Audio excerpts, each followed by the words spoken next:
बिस्मिल्लाहिर्रहमानिर्रहीम, अस्सलाम वालेकुम। जैसे कि मैं अक्सर कहा करता हूँ कि जी का जाना ठहर गया, और इस बार तो बाज़ाब्ता तौर पर एतराफ़ शिकस्त कर लिया गया है पीडीएम की जानिब से, और उसके साथ साथ मिन्नत तरला प्रोग्राम, धमकियाँ और बड़ी तरगीब दी गई है, पेशकश की गई है चीफ जस्टिस ऑफ पाकिस्तान को।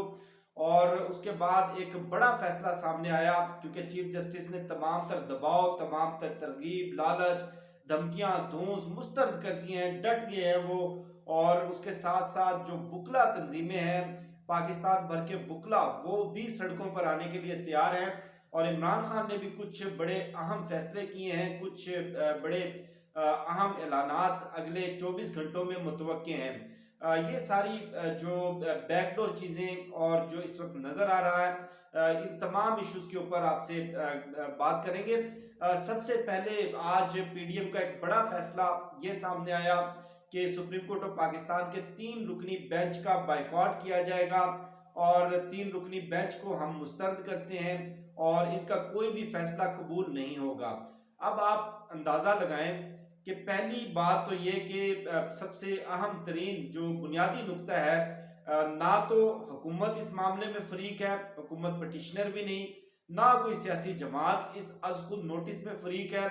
ये उस अज खुद नोटिस की एक्सटेंशन है जिसमें ये फैसला किया गया, या कह लें कि ये नुक्ता जिसमें इस आईनी नुक्ते की तशरीह की गई कि पंजाब और केपी में इंतखाबात की तारीख किसने देनी है। और उसके बाद तारीख सदर पाकिस्तान ने पंजाब में इलेक्शन कमीशन की मुशावरत से 30 अप्रैल की तारीख दे दी। केपी के अंदर तारीख अभी तक नहीं दी जा सकी। 90 रोज में इंतखाबात के ऊपर कोई उबाम नहीं था, कोई किसी किस्म की रुकावट नहीं थी, कोई किसी किस्म की कोई पेचीदगी नहीं थी। उसके बाद ये एक आईनी पटिशन दायर की गई, क्योंकि इलेक्शन कमीशन ऑफ पाकिस्तान ने 30 अप्रैल में यानी कि 90 रोज के अंदर अंदर इंतखाबात करवाने से इनकार कर दिया। इस इकदाम के खिलाफ, इलेक्शन कमीशन के इस फैसले के खिलाफ पाकिस्तान तहरीक इंसाफ ने सुप्रीम कोर्ट ऑफ पाकिस्तान में एक दरखास्त दायर की, आईनी पटिशन दायर की, जिस पर चीफ जस्टिस ऑफ पाकिस्तान ने पहले 9 रुकनी बेंच बनाया, उसके बाद वो 5 रुकनी बेंच बना। अब बहरहाल ये सारी चीजें बारहा इससे पहले भी बहुत सारी वीडियोस में डिस्कस कर चुके हैं। इस पूरे मामले में हुकूमत का कोई किरदार कहीं भी नहीं था। हुकूमत ना तो पटिशनर थी, ना किसी मामले में फरीक थी, ना हुकूमत का कोई इससे लेना देना। और खुद हुकूमत ये कहती है कि इंतखाबात करवाना तो इलेक्शन कमीशन का काम है, और इलेक्शन कमीशन कहता है कि फंड्स देना और सिक्योरिटी देना हुकूमत का काम है। लेकिन जब इनको नजर आने लगा, जब इनको शिकस्त नजर आने लगी, तो जिस तरह आप अक्सर बचपन में आपने देखा होगा कि क्रिकेट मैच में जब शिकस्त साफ नजर आने लगे तो विकटें उखाड़ कर भाग जाते हैं, बिल्कुल इसी तरह पीडीएम भी विकटें उखाड़ कर भागने की कोशिश कर रही है, और इनका बाइकॉट एतराफ शिकस्त है। आप देखें, बहुत सारे लोग सवाल कर रहे हैं कि जो पीडीएम ने अगर बाइकॉट कर दिया, पीडीएम इस समात में शरीक ना हुई, तो उसके बाद होगा क्या? क्या सुप्रीम कोर्ट ऑफ पाकिस्तान का कोई भी मुमकिन फैसला इसको तस्लीम किया जाएगा? आप थोड़ा सा पीछे चले जाएं। पंजाब में वजीर आला पंजाब के इंतखाब के लिए वोटिंग हो रही थी पंजाब असम्बली में, और काफ लीग के 10 वोटों को जो कि परवेज इलाही के हक में दिए गए, उनको मुस्तरद कर दिया गया। उन 10 वोटों को एक जेली खत की मदद से उसके बलबोते के ऊपर उनको माइनस करके उस वक्त हमजा शहबाज को वजीर आला पंजाब उनको ऐलान कर दिया गया कि 10 वोट चूंकि परवेज इलाही के माइनस हो गए हैं, तो हमजा शहबाज वजीर आला पंजाब बन गए। इस मामले के ऊपर सुप्रीम कोर्ट ऑफ पाकिस्तान ने नोटिस लिया, और इसके ऊपर समाअत शुरू हुई। उस समाअत का भी यही 3 रुकनी बेंच था, justice Munib, justice Ijazul Hassan, justice Umar Ata Bandial. उस समाअत का भी पीडीएम ने बाइकॉट किया था, उस पूरी कार्रवाई का भी पीडीएम ने बाइकॉट किया था। उस वक्त भी यही कहा गया कि हम इस फैसले को तस्लीम नहीं करेंगे, फुल कोर्ट बननी चाहिए, लार्जर बेंच बनना चाहिए, इन 3 जजेस पर मुश्तमिल बेंच को हम किसी सूरत भी हमारे लिए काबिल कबूल नहीं होगा। लेकिन बाद में हुआ क्या? क्या परवेज इलाही को वजीर आला पंजाब का हलफ उठाने से रोक लिया था? क्या पंजाब के अंदर तहरीक इंसाफ की हुकूमत बनने से जो पीडीएम की मरकजी हुकूमत है, जो वफाकी हुकूमत है उसने कोई रुकावट डाल दी थी? बिल्कुल भी नहीं। ये देखें, उभाम पैदा किया जा रहा है, कंफ्यूजन पैदा की जा रही है कि सुप्रीम कोर्ट फैसला तो दे देगी, लेकिन उस फैसले पर अमल दरामद कैसे होगा? अमल दरामद कैसे होगा? सुप्रीम कोर्ट ऑफ पाकिस्तान ने इलेक्शन कमीशन से अमल दरामद करवाना, हुकूमत से नहीं करवाना। सुप्रीम कोर्ट ऑफ पाकिस्तान ने सेक्रेटरी फाइनेंस को, सेक्रेटरी डिफेंस को तलब किया है। सोमवार वाले दिन वो दोनों को सुनकर फैसला सुना देंगे कि फंड्स का बंदोबस्त कहां से होना है, सिक्योरिटी का बंदोबस्त कहां से होना है। और इलेक्शन कमीशन ऑलरेडी ये बता चुका है कि अगर फंड्स का और सिक्योरिटी का बंदोबस्त हो जाए तो हम 30 अप्रैल को इंतखाबात करवाने के लिए तैयार हैं। अब आप इससे अंदाजा लगा लें। फिर ये जो बेंच के ऊपर एतराजात किए जा रहे हैं या आज को नोटिस के ऊपर एतराजात किए जा रहे हैं, आपको याद होगा कि 5 अप्रैल 2022 को जिस वक्त डिप्टी स्पीकर कासिम सूरी ने एक रूलिंग के जरिए तहरीक अदम एतमाद को मुस्तरद किया था, तहरीक अदम एतमाद को क्वेश किया था, उसके खिलाफ सुप्रीम कोर्ट ऑफ पाकिस्तान ने आज खुद नोटिस लिया और 5 रुकनी बेंच तश्कील दिया गया। वो 5 रुकनी बेंच कौन कौन से जजेस शामिल थे? Justice Munib Akhtar, justice Ijazul Ahsan, chief justice Umar Ata Bandial, justice मियां मजहर आलम मियां खेल और उसके अलावा जस्टिस जमाल मंदोखेल। अभी जो दोबारा 5 रुकनी बेंच तश्कील दिया गया है उसमें चूंकि जस्टिस मियां मजहर आलम मियां खेल वो रिटायर हो चुके हैं और उनकी जगह एक सीनियर जज जस्टिस अमीनुद्दीन को जस्टिस मियां मजहर आलम मियां खेल की जगह शामिल किया गया। बकाया 4 जजेस तो वही हैं जिन्होंने डिप्टी स्पीकर कासिम सूरी की रूलिंग को कालादम करार दिया था, जिसके नतीजे में पीडीएम इक्तदार में आई थी। वो आज खुद नोटिस भी हलाल था, वो बेंच भी हलाल था, वो जजेस भी जायज थे और वो चूंकि इनकी फेवर में जा रहा था सब कुछ, तो अब चूंकि ये सारा इनके खिलाफ जा रहा है मामला, इनको अपनी सियासी मौत नजर आ रही है, इनको फांसी का फंदा नजर आ रहा है, इनको वाज़े शिकस्त नजर आ रही है, तो उसके जवाब में ये सारी चीजें और ये सारे मामला। उसके साथ साथ चीफ जस्टिस ऑफ पाकिस्तान ने गुज़श्ता समात पर यह कहा था कि सोमवार का दिन, सोमवार का सूरज एक अच्छी नवीद लेकर तलू होगा और उस दौरान वक्त है तमाम सियासी जमातों के पास कि वो मिल बैठकर आपस में तय कर लें, वरना हमने तो तय कर देना है, हमने तो इसका फैसला कर देना है। और उसके साथ साथ उन्होंने कुछ यकीन दहानियां भी तलब की थी कि सियासी टेम्परेचर को कूल डाउन किया जाएगा, जिसके जवाब में अटारनी जनरल ने कोई यकीन दहानी हुकूमत की तरफ से नहीं करवाई, लेकिन पाकिस्तान तहरीक इंसाफ की तरफ से इमरान खान ने जाती तौर के ऊपर यकीन दहानी जमा करवा दी है। एक और जो अहम तरीन नुकता जो इस पूरे मामले पे इस 3 रुकनी बेंच के ऊपर, चूंकि attorney general of Pakistan represent कर रहे हैं रियासत पाकिस्तान को, हुकूमत को, तो उनसे बार बार 3 मरतबा मुख्तलिफ मौकों पर जस्टिस मुनीब अख्तर ने, जस्टिस एजाजुल एहसन ने, चीफ जस्टिस उमर अता बंदियाल ने 3 मरतबा उनसे पूछा कि क्या ये 3 रुकनी बेंच जो इस मामले की समाअत कर रहा है, इसमें से किसी जज के ऊपर आपको मिसट्रस्ट है, आपको अदम एतमाद है, या इस 3 रुकनी बेंच के ऊपर आपको अदम एतमाद है?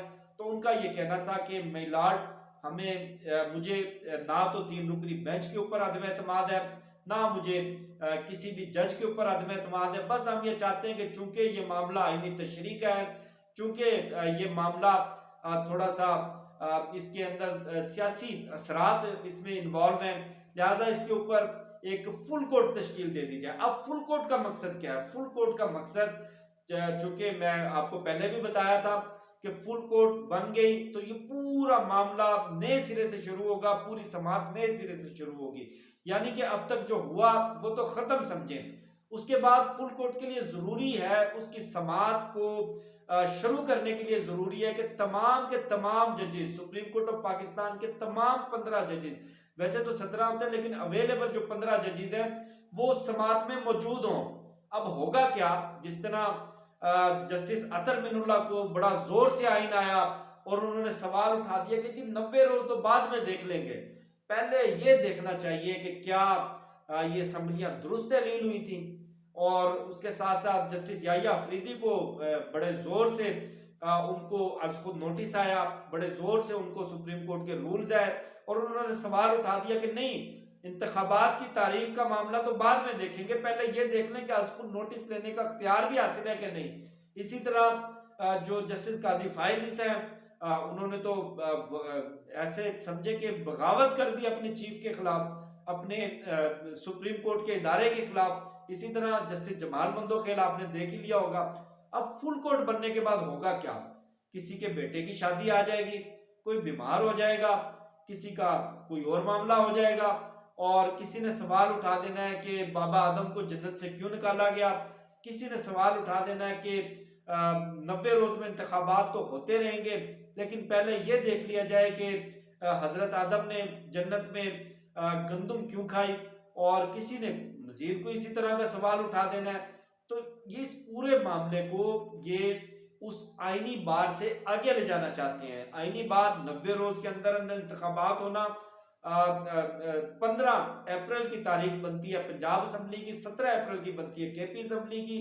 चूंकि मार्च का महीना तो वैसे ही खत्म हो चुका है, अप्रैल शुरू हो चुका है, तो 15-20 रोज इस मामले को चलाया जाएगा।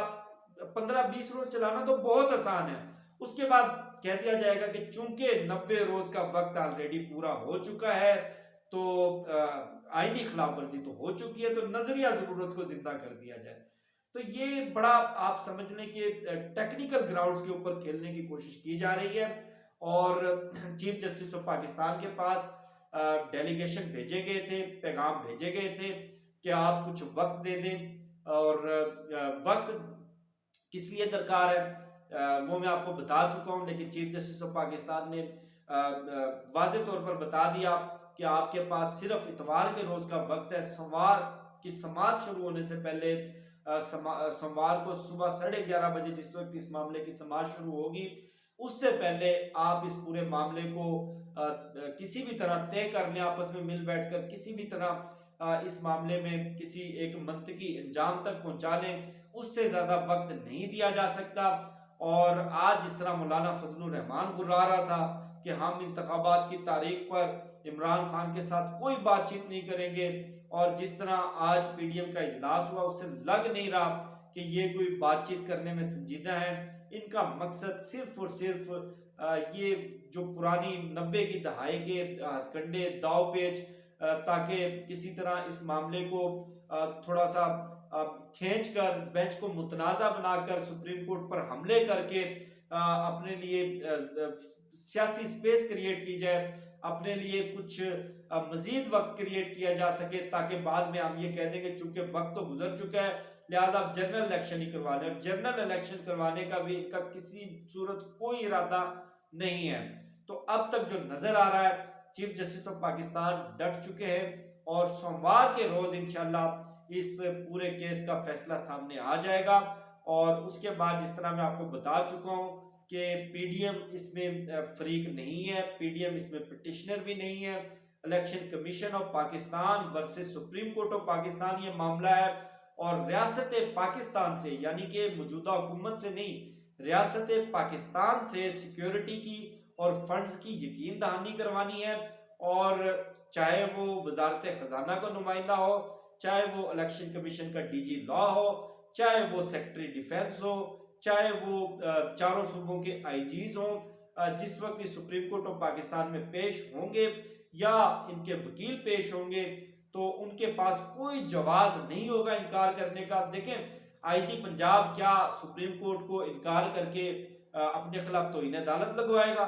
क्या सेक्रेटरी खजाना सुप्रीम कोर्ट ऑफ पाकिस्तान को इनकार करके अपना पूरा करियर तबाह करेगा? क्या इलेक्शन कमीशन या डीजी लॉ जो कि नुमाइंदगी कर रहा है इलेक्शन कमीशन की, वो सुप्रीम कोर्ट के सामने इनकार करके वो जेल जाना पसंद करेगा, अपने खिलाफ आर्टिकल 6 लगवाएगा? ऐसा मुमकिन नहीं है। ये भार कोई भी नहीं उठाएगा और ये भार कोई भी उठाने को तैयार नजर नहीं आ रहा। और आज जो पीडीएम का ऐलान है, ये मैं समझता हूं कि इनका इतराफ शिकस्त है। इन्होंने तस्लीम कर लिया कि जी का जाना ठहर चुका है। और सोमवार के रोज जैसे ही फैसला सामने आएगा, इंशाल्लाह मैं भी इधर हूँ, आप भी इधर हैं, इस फैसले के ऊपर अमल दरामद भी होगा, अमल दरामद होते हुए नजर भी आएगा और इंतखाबात भी होंगे। और इंतखाबात की डेट जैसे ही आई, सुप्रीम कोर्ट ऑफ पाकिस्तान का फैसला जैसे ही आया, तो वही 100 प्याज और 100 छितर खाने वाला मुहावरा कि ये खुद आएंगे, खुद पांव पकड़ेंगे। जिस तरह अभी सुप्रीम कोर्ट ऑफ पाकिस्तान के पांव पकड़ रहे हैं, चीफ जस्टिस ऑफ पाकिस्तान के पांव पकड़ रहे हैं कि आप कुछ वक्त दे दें, उसके बाद ये इमरान खान के भी पांव पकड़ेंगे कि आए हमारे साथ मिल बैठे और जनरल इलेक्शन की तरफ चलते हैं। मुझे शफकत अली को दीजिए इजाजत, इंशाल्लाह आपसे फिर नेक्स्ट वीडियो में मुलाकात होगी। पाकिस्तान जिंदाबाद।